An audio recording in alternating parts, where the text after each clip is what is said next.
ನನ್ನೆಲ್ಲ ಆತ್ಮೀಯ ಸೋದರ ಸೋದರಿಗೆ ಸ್ವಾಗತ ಕೋರ್ತಾ ಈ ಕಾರ್ಯಕ್ರಮವನ್ನು ಒಂದು ಪ್ರಾರ್ಥನಾ ಶ್ಲೋಕದೊಂದಿಗೆ ಪ್ರಾರಂಭಿಸೋಣ. ಶುಕ್ಲಾಂ ವರದರಂ ವಿಷ್ಣುಂ ಶಶಿವರ್ಣಂ ಚತುರ್ಭುಜಂ ಪ್ರಸನ್ನಾದನಂ ಧ್ಯಾಯೇ ಸರ್ವ ಯಜ್ಞೋಪಶಾಂತಿಯ ಬೆನಕ ಏಕದಂತ ಪಚ್ಚಕಲ್ಲು ಪಾಣಿಮೆಟ್ಲು ಒಪ್ಪುವ ವಿಘ್ನೇಶ್ವರ ನಿನಗೆ 21 ನಮಸ್ಕಾರಗಳು. ನಾರಾಯಣಂ ನಮಸ್ಕೃತ್ಯಂ ನರಂಚೇವ ನರೋತ್ತಮಂ ದೇವಿ ಸರಸ್ವತಿ ವ್ಯಾಸೋ ಚೈವ ತಥೋ ಮುದ್ರೆ. ಶ್ರೀ ಗುರುಭ್ಯೋ ನಮಃ. ಶ್ರೀಮಾತ್ರೇ ನಮಃ. ಸ್ನೇಹಿತರೆ, ಈ ಕತೆ ಏಡುಕುಂಡಲವಾಡ ಅನಾಥ ರಕ್ಷಕ ಆಪದ್ಬಾಂಧವ ಅನ್ನೋ ಪರಮಾತ್ಮನಾದ ತಿರುಪತಿ ಬಾಲಾಜಿಯ ಭಕ್ತರಲ್ಲಿ ಇಬ್ಬರು ಭಕ್ತರ ಬಗ್ಗೆ ಈ ವಾರ ವಿಶೇಷವಾಗಿ ಕತೆ ಕೊಡ್ತಾ ಇದ್ದೀನಿ. ಈ ಕತೆನ ತಿರಿಕೊಂಡ ಮಾಂಬ ಅನ್ನೋರು ಅದ್ಭುತವಾಗಿ ವೆಂಕಟೇಶ್ವರ ಭವನದಲ್ಲಿ ಬರೆದಿರುವಂಥ ಸ್ವತಃ ಅವರೇ ವಿರಚಿತವಾಗಿರುವ ಈ ಅದ್ಭುತವಾದ ಪುಸ್ತಕದಿಂದ ಆಯ್ದು ನಿಮಗೆ ಈ ಕಥೆನ ಹೇಳ್ತಾ ಇದ್ದೀನಿ. ಈ ಕತೆ ವಿಶೇಷ ಏನಪ್ಪಾ ಅಂದ್ರೆ, ಭಕ್ತರಿಗೋಸ್ಕರ ಪರಮಾತ್ಮ ಏನೆಲ್ಲ ಮಾಡ್ತಾನೆ ಅನ್ನೋದಕ್ಕೆ ಇದೆ ಅದ್ಭುತ ವಿವರಣೆ. ಈ ನನ್ನ ಕಥೆನ ಎಲ್ಲೂ ಸ್ಕಿಪ್ ಮಾಡದಂಗೆ ಕೊನೆಯವರೆಗೂ ನೋಡಿದ್ದೆ ಆದಲ್ಲಿ ನಿಮ್ಗೆ ಪರಿಪೂರ್ಣ ಅರ್ಥ ಆಗೋ ರೀತಿಯಲ್ಲಿ ಹೇಳ್ತೀನಿ. ಈ ಕಥೆನ ಬರೆದಂತ ವೆರಿಕೊಂಡ ಮಾಂಬ ಅವರ ಬಗ್ಗೆ ನಿಮ್ಗೆ ಒಂದೆರಡು ಅದ್ಭುತವಾದ ಅವರು ಸ್ವಾಮಿ ಜೊತೆ ಯಾವ ರೀತಿ ಇದ್ರು ಅಂದ್ರೆ ನೀವೆಲ್ಲ ಕೇಳ ಆಶ್ಚರ್ಯ ಬೀಳ್ತೀರ. ವೆರಿಕೊಂಡ ಮಾಂಬ ಎಂತ ಅದ್ಭುತ ಭಕ್ತೆ ಅಂದ್ರೆ, ಸ್ವಾಮಿಗೆ ರಾತ್ರಿ ಪೂಜಾ ಕೈಂಕರ್ಯ ಮುಗಿಸಿ ಬಾಗಿಲು ಹಾಕಿದ್ಮೇಲೆ ಅವರಿಗೆ ಒಂದು ರಹಸ್ಯವಾದ, ಈಗಲೂ ಸಹ ಸ್ವಾಮಿ ಎದುರುಗಡೆ ಒಂದು ಪೀಠ ಇದೆ, ಆ ಪೀಠದ ಕೆಳಗಡೆ ಒಂದು ಸುರಂಗ ಮಾರ್ಗದ ಮೂಲಕ ಬಂದು ಆ ಎಮ್ಮ ಸ್ವಾಮಿಯ ಅಲಂಕಾರಗಳನ್ನ ಅದ್ಭುತವಾಗಿ ಮತ್ತೆ ಯಾವ ರೀತಿ ಇರುತ್ತೋ ಅದೇ ರೀತಿ ಹೊಸ ಹೂಗಳನ್ನ ತಂದು ಸ್ವಾಮಿಗೆ ಎಲ್ಲ ಅರ್ಪಿಸಿ ಮತ್ತೆ ಶುಭ್ರವಾಗಿ ಸ್ವಾಮಿ ಜೊತೆ ಮಾತಾಡಿ ಹೋಗುತ್ತೆ. ಅಲ್ಲಿರೋ ಮಾತು ಪ್ರತಿದಿನ ಬೆಳಿಗ್ಗೆ ಏನಿದು, ರಾತ್ರಿ ಭಾರ ಮುಚ್ಕೊಂಡು ಹೋದ್ಮೇಲೆ ಬೆಳಿಗ್ಗೆ ಇಷ್ಟು ಸುಗಂಧ ಭರಿತ ಹೂಗಳು ಸ್ವಾಮಿ ಮೇಲೆ ಈಗಲೂ ಇದೆಯಲ್ಲ, ಯಾರಿದು ನೋಡ್ಬೇಕು ಅಂತೇಳಿ ಆಗಿನ ಪ್ರಧಾನ ಮಹಂತ ಒಂದು ರಹಸ್ಯ ಕೋಣೆಯಲ್ಲಿ ಕುತ್ಕೊಂಡು ಸ್ವಾಮಿನ ಯಾರು ಬರ್ತಾರೆ ನೋಡೋಣ. ಅವಾಗ ವೆರಿಕೊಂಡ ಬಮ್ಮ ಬಂದು ಸ್ವಾಮಿಗೆ ಅಲಂಕಾರ ಮಾಡಿ ಆ ಸ್ವಾಮಿ ಜೊತೆ ಮಾತಾಡುವಾಗ ಇವನಿಗೆ ಹಂಗೆ ಪ್ರಜ್ಞೆ ತುಂಬೋಯ್ತಂತೆ. ಅಂದ್ರೆ ಎಂಥ ಭಕ್ತೆ ಸ್ವಾಮಿ ಜೊತೆ ಮಾತಾಡೋದು ಅಂದ್ರೆ ಸಾಧ್ಯನ? ಸ್ವಾಮಿ ಅವಾಗ ಮಾತಾಡ್ತಾ ಇದ್ರು, ಆದ್ರೆ ಒಂದು ಕಾರಣದಿಂದ ನಿಲ್ಲಿಸಿದ್ರು. ಯಾರ ರಾಜನ, ಅದನ್ನು ಈ ಕಥೆ ಮೂಲಕ ಹೇಳ್ತೀನಿ ಕೇಳಿ. ಈ ವೆರಿಕೊಂಡ ಮಾಂಬ ಎಂಥ ಭಕ್ತೆ ಅಂದ್ರೆ, ತಾನು ಆ ತಿರುಪತಿಯ ಆ ಬೆಟ್ಟದಲ್ಲಿ ತನ್ನ ಮನೆಯಲ್ಲಿ ಇರುವಾಗ ಪ್ರತಿ ದಿವಸ ಸ್ವಾಮಿ ಸ್ವತಃ ಬಂದು ಈ ಜಗನ್ಮಾತೆ ಆದ ವೆರಿಕೊಂಡ ಮಾಂಬ ಪ್ರತಿದಿನ ಭಾಗವತ ಕಥೆಗಳನ್ನ ಹೇಳೋರಂತೆ. ಯಾರಿಗೆ ಅಂತ ಕೇಳ್ತೀರಾ? ಸ್ವಾಮಿನೇ ಸ್ವಯಂ ಬಂದು ಅವರ ಮನೆಯಲ್ಲಿ ಶೇಷಶಯನೆ ಆಗಿ ತೂಗುಯ ಅಲ್ಲಿ ಕೇಳ್ತಾ ಮಲಗೋರಂತೆ. ಆ ಎಮ್ಮ ಅಷ್ಟು ಅದ್ಭುತವಾಗಿ ಹೇಳೋರಂತೆ.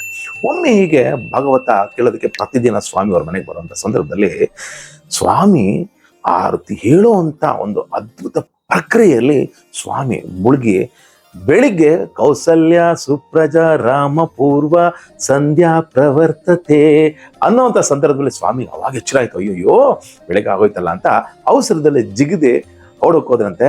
ಆ ಕ್ಷಣ ಆ ಅಮ್ಮ ಅಲ್ಲೇ ಕೂತ್ಕೊಂಡಿದ್ರಲ್ಲ, ಸ್ವಾಮಿ ಪಂಚೆ ಯಾರದೈತಂತೆ.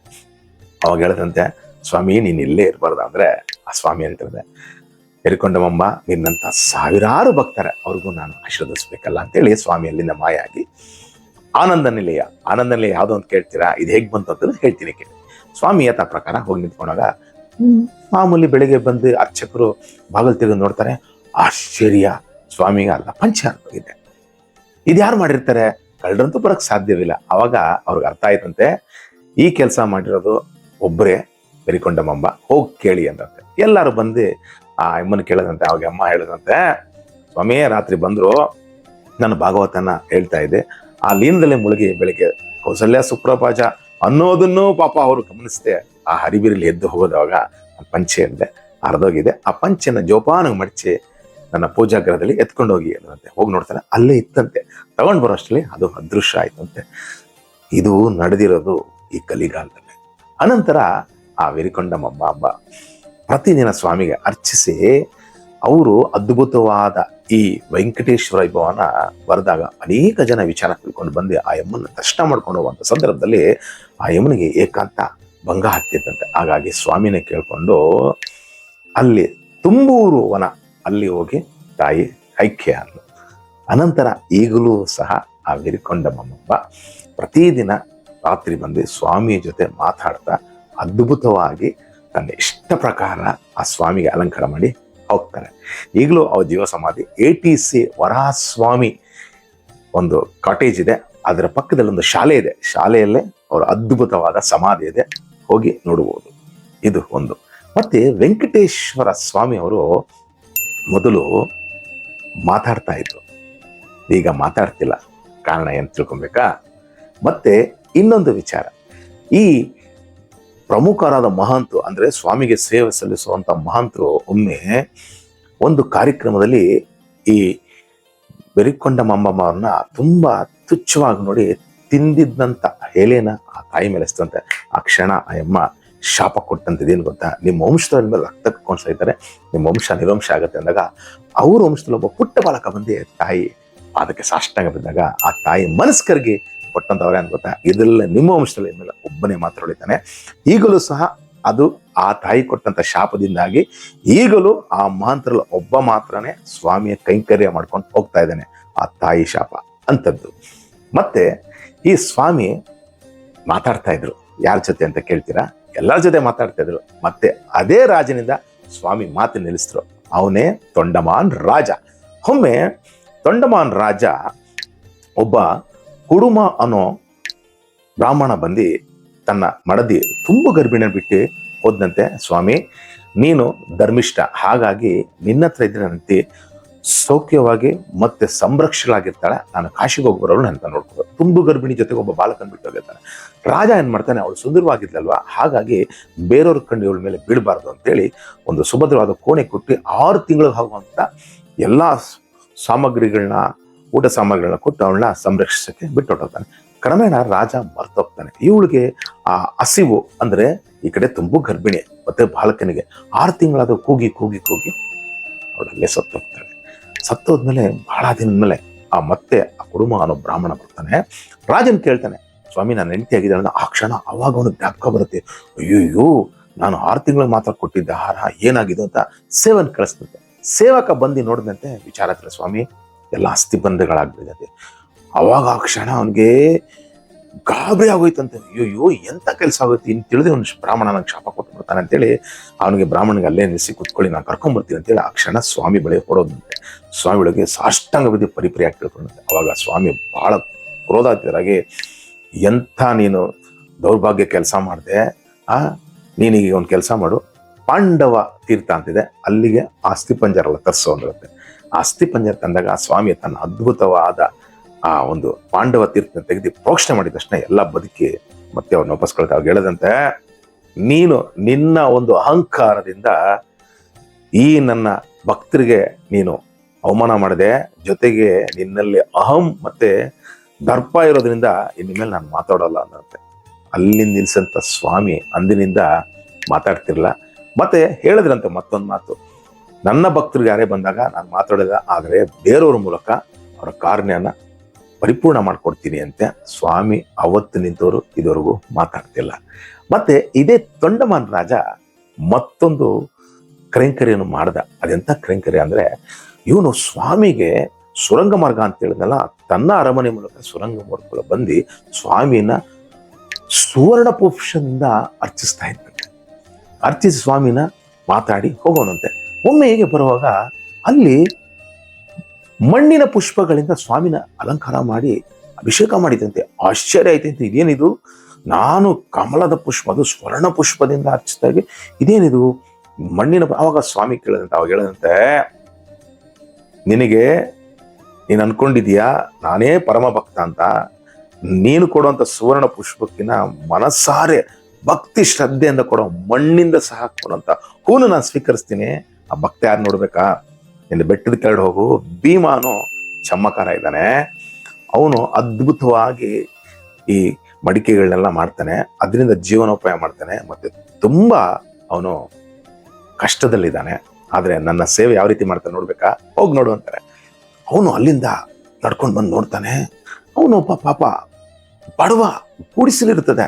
ಆದ್ರೆ ಅವನು ಒಂದು ಆಶ್ಚರ್ಯ ಏನಪ್ಪಾ ಅಂದ್ರೆ, ತನ್ನ ಗುಡಿಸಲು ಒಂದು ಪುಟಾಣಿ ವೆಂಕಟೇಶ್ವರ ಸ್ವಾಮಿನ ಇಟ್ಕೊಂಡು ಅದಕ್ಕೆ ಮುಂದೆಗಡೆ ಒಂದು ಮಡಕೆ, ಒಡೆದೋಗಿರೋ ಮಡಕೆ ಒಂದು ಪೀಸಿಂದ ಆ ಸ್ವಾಮಿಗೆ ನೈವೇದ್ಯ ಇಟ್ಟು ಅದ್ಭುತವಾಗಿ ಆ ಸ್ವಾಮಿ ಆರಾಧಿಸ್ತಾ ಇದ್ದು ನೋಡಿ ಆಶ್ಚರ್ಯ ಆಗ್ಬಿಡುತ್ತೆ.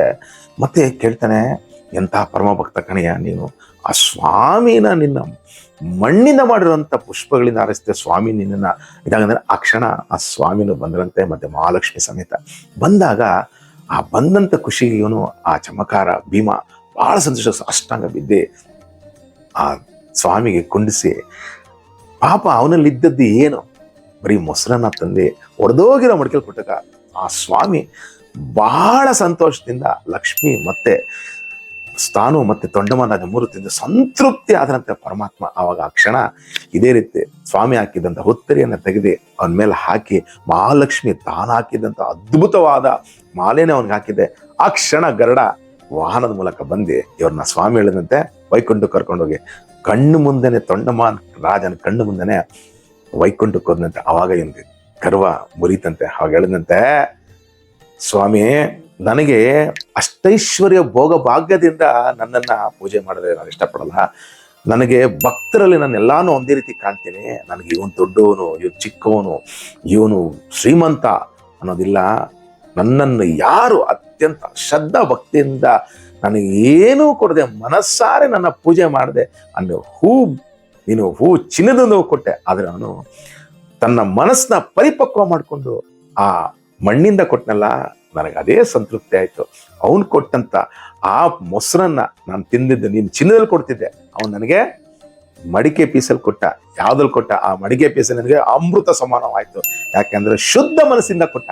ಹಾಗಾಗಿ ನಾನು ಅವನಿಗೆ ಈ ಕ್ಷಣ ಅವಾಗ ಅವನು ಸಾಷ್ಟಾಂಗ ಬಿದ್ದ, ಸ್ವಾಮಿ ನನ್ನ ಕ್ಷಮಿಸು ಅಂದ. ಅಂದಿನಿಂದ ಸ್ವಾಮಿಗೆ ಇಲ್ಲಿಯವರೆಗೂ ಒಂದು ಹೊಸ ಮಡಿಕೆನ ಹೊಡೆದು ಆ ಚೂರಿನಲ್ಲಿ ಮೊಸರನ್ನ ಇಟ್ಟು ಈಗಲೂ ಸಹ ನೈವೇದ್ಯ ಮಾಡ್ತಾರೆ ಆ ಸ್ವಾಮಿಗೆ. ಅಂದ್ರೆ ಎಂತ ಪರಮ ಭಕ್ತ ಅಲ್ವೇ?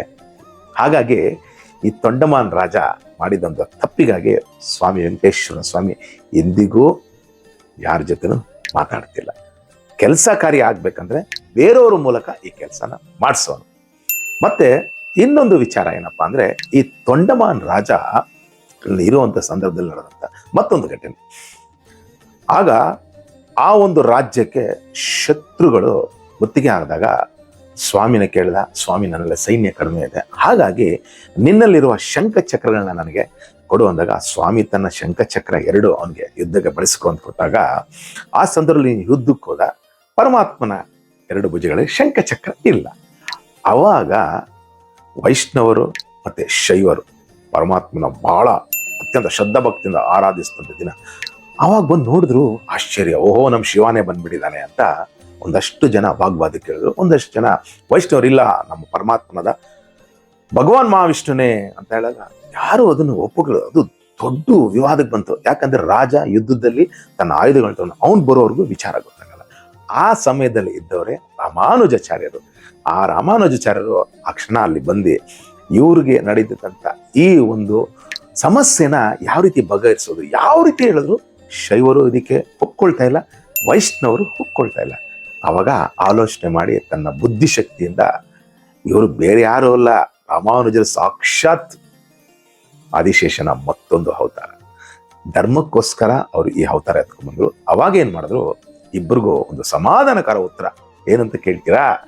ಹೇಳಿದ್ರು ವೈಷ್ಣವರಿಗೆ ಮತ್ತೆ ಶೈವರಿಗೆ, ನಿಮ್ಮಿಬ್ಬರು ಪರಮಾತ್ಮದ ಪರಶಿವನಿಗೆ ಆಯುಧ ತ್ರಿಶೂಲ ಮತ್ತೆ ಡಮರುಗ ತಂದಿಡಿ, ಮತ್ತೆ ಭಗವಾನ್ ಮಹಾವಿಷ್ಣುವಿಗೆ ಶಂಕು ಚಕ್ರ ತಂದಿಡಿ. ಮಾರನೇ ದಿನ ಬನ್ನಿ, ಇದನ್ನ ಸ್ವಾಮಿ ಯಾವುದು ಧರಿಸ್ತಾನೋ ಅಲ್ಲಿಂದ ಅದೇ ಸ್ವಾಮಿನೇ ನೀವೆಲ್ಲ ಆರಾಧಿಸ್ಬೇಕು. ಸರಿ, ಇದು ಚೆನ್ನಾಗಿದೆ ಅಂತ ಒಪ್ಕೊಂಡು ಎಲ್ಲ ಅದೇ ರೀತಿ ಇಟ್ಬಿಟ್ಟು ಹೋದಂತೆ. ಮಾರನೇ ದಿನ ಬಂದಂತೆ ಪರಮಾತ್ಮನಿಗೆ ಏನಿರುತ್ತೆ, ಶಂಕು ಚಕ್ರನೇ ಬಂದಿರ್ತದೆ. ಇದನ್ನ ನೋಡಿದಂತ ಆ ಶೈವರು ಬಹಳ ನೊಂದುಕೊಂಡು ಹೋದವರು ಇದುವರೆಗೂ ಆ ಒಂದು ವಂಶದವರು ಯಾರು ಬರ್ತಿಲ್ಲ. ಆ ವಂಶದವರು ಈಗಲೂ ಯಾರನ್ನ ಆರಾಧಿಸ್ತಾರೆ ಕೇಳ್ತೀರಾ? 77 ಮಲೆಗಳ ಹೊಡೆಯ ಶ್ರೀ ಮಲೈ ಮಹದೇಶ್ವರ ಸ್ವಾಮಿನ ಆರಾಧಕರಾದರು ಆ ಒಂದು ವಂಶಸ್ಥರು ಇದುವರೆಗೂ ಯಾರು ತಿರುಪ್ತಿಗೆ ಬರೋದಿಲ್ಲ. ಇದು ನಡೆದಂತ ಘಟನೆ. ಇದು ಬೆರ್ಕೊಂಡ ಮಂಬ ಬರೆದಂತ ಆತ್ಮಕಥೆಯಲ್ಲಿದ್ದಂತ ಕೆಲವು ಪ್ರಮುಖ ಅಂಶಗಳು. ಆದರೆ ಬಹಳಷ್ಟು ಕಥೆಗಳಿದೆ. ಅದನ್ನ ಸಮಯ ಕಡಿಮೆ ಇರೋದ್ರಿಂದ ನಾನು ಇಷ್ಟು ಮಾತ್ರ ಹೇಳ್ತೀನಿ. ಮತ್ತೆ ಮತ್ತು ಅಷ್ಟು ಅದ್ಭುತ ಕಥೆಗಳನ್ನ ಮುಂದಿನ ಸಂಚಿಕೆಯಲ್ಲಿ ಕೊಡ್ತೀನಿ. ಈ ಕತೆ ತಮ್ಗೆ ಇಷ್ಟ ಆದರೆ ದಯವಿಟ್ಟು 4 ಜನಕ್ಕೆ ಶೇರ್ ಮಾಡಿ. ನಿಮಗೆ ಇದುವರೆಗೂ ಅರ್ಥ ಆಗಿರಬೇಕು, ಸ್ವಾಮಿ ಭಕ್ತರನ್ನ ಯಾವ ರೀತಿ ಅವ್ರನ್ನ ಪರೀಕ್ಷಿಸಿ ಕೊನೆಗೆ ಅವನ್ನ ತನ್ನಲ್ಲಿ ಆಯ್ಕೆ ಮಾಡ್ಕೊಡ್ತಾರೆ. ಆ ಭಕ್ತರು ಸಹ ಆ ಸ್ವಾಮಿನ ಬಿಟ್ಟೆ ಬೇರೆ ಯಾವುದು ಅವ್ರಿಗೆ ಬೇರೆ ಪ್ರಪಂಚ ಇರಲ್ಲ. ಯಾಕಂದ್ರೆ ಸ್ವಾಮಿನೇ ಸರ್ವಸ್ವ ಆಗಿರ್ತಾನೆ.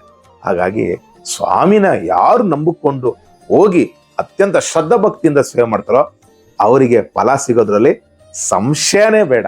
ಯಾಕಂದ್ರೆ ತಿರುಪತಿ ವೆಂಕಟೇಶ್ವರ ಸ್ವಾಮಿ ಸಾಕ್ಷಾತ್ ಕಲಿಯುಗ ದೈವ, ನಮ್ಮ ಕಷ್ಟ ಕಾರ್ಪಣ್ಯಗಳನ್ನ ಓಡಿಸುವಂತ ಏಕೈಕ ಸ್ವಾಮಿ. ಅವನ್ನ ನಂಬಿಕೊಂಡು ಹೋದವ್ರಿಗೆ ಇದುವರೆಗೂ ಯಾರಿಗೂ ಬೈರಿಗೆಯಲ್ಲಿ ಕಳಿಸೋದು ಇಲ್ಲ ಆ ಸ್ವಾಮಿ. ಹಾಗಾಗಿ ಸ್ನೇಹಿತರೆ, ಈ ಕಥೆನ ನಾನು ಇಲ್ಲೇ ಮುಗಿಸ್ತಾ ಮತ್ತಷ್ಟು ಕಥೆಗಳನ್ನ ಮುಂದಿನ ಸಂಚಿಕೆಯಲ್ಲಿ ಸ್ವಾಮಿ ಬಗ್ಗೆ ಕೊಡ್ತೀನಿ. ಈ ಕಥೆ ತಮ್ಗಿಷ್ಟ ಆದರೆ ದಯವಿಟ್ಟು 4 ಜನಕ್ಕೆ ಶೇರ್ ಮಾಡಿ ಅಂತ ಕೇಳ್ತಾ, ನಿಮ್ಮ ಅನಿಸಿಕೆ ಅಭಿಪ್ರಾಯ ಏನಾದ್ರು ಇದ್ರೆ ದಯವಿಟ್ಟು ತಿಳಿಸಿ ಅಂತ ಕೇಳ್ತಾ ಈ ಕಥೆನ ಇಲ್ಲೇ ಮುಗಿಸ್ತಾ, ಸ್ವಸ್ತಿ ಪ್ರಜಾಪಾಲೆ ಅಂತ ಜ್ಞಾನೇನ ಮಾರ್ಗೇಣ ಮೈ ಮಹಿಷ ಕೊಬ್ರಾಣಂ ಶುಮಸ್ತು ಲೋಕ ಸಮಸ್ತ ಸುಖಿನೋ ಭವಂತು ಸನ್ಮಂಗಳಾನಿ ಭವಂತು ಅಂತ ಹೇಳ್ತಾ ಈ ಕಥೆನ ಇಲ್ಲೇ ಮುಗಿಸ್ತಾ ಮತ್ತೊಂದು ಕಥೆಗೆ ಮುಂದಿನ ವಾರ ಕಾಣ್ತೀನಿ. ಅಲ್ಲಿವರೆಗೂ ತಮ್ಮ ಅಮೂಲ್ಯವಾದ ಸಮಯ ಕೊಟ್ಟೊಟ್ಟಿಗೆ ತಮ್ಮೆಲ್ಲರಿಗೂ ಮತ್ತೊಮ್ಮೆ ಹೃತ್ಪೂರ್ವಕ ವಂದನೆಗಳನ್ನ ಸಲ್ಲಿಸ್ತಾ ನಮಸ್ಕಾರ.